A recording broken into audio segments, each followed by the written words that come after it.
Psychology कहती है कि अगर आप छोटी छोटी चीजों से चिमटे रहते हैं तो आप अदम तवज्जो का शिकार हैं। नफ्सियात के मुताबिक तीन लोगों के दरमियान का राज तब ही राज रह सकता है जब इनमें से दो लोग जिंदा ना हो। नफ्सियात के मुताबिक वो स्टूडेंट्स जिनके कोई फ्यूचर प्लान्स नहीं होते आखिर में सबसे कामयाब और अमीर बनते हैं। एक समुद्री जहाज कभी भी अपने इर्द गिर्द मौजूद पानी की वजह से नहीं डूबता, बल्कि वो तब डूबता है जब पानी इसके अंदर चला जाता है। इसलिए अपने इर्द गिर्द होने वाली चीजों को अपने अंदर दाखिल ना होने दे, वरना वो आपको भी डुबो देगा।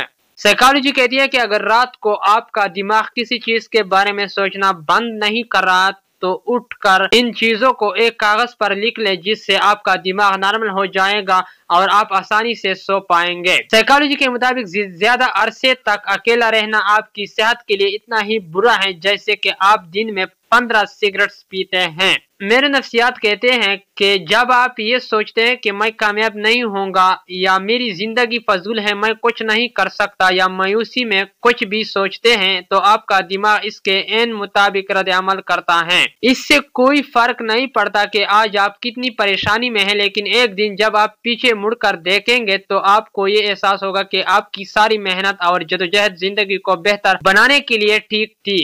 जिंदगी में जो भी लोग आपको मिलते हैं इनकी कोई ना कोई वजह जरूर होती है, या तो आपको जिंदगी में बदलाव की जरूरत होती है या फिर इन लोगों को आपकी जरूरत होती है अपनी जिंदगी में बदलाव के लिए। जैसे जैसे आपकी उम्र बढ़ती जाती है दूसरी लोगों पर आपका भरोसा कम होता जाता है। नफ्सियात कहती है कि जिस शख्स को आप ख्वाब में देखते हैं आप यकीनन इसे अपनी जिंदगी में बहुत चाहते हैं। नफ्सियात के मुताबिक जब कोई इंसान आपसे खुद को दूर करता है तो इसका मतलब है कि वो किसी और के करीब हो रहा है। You like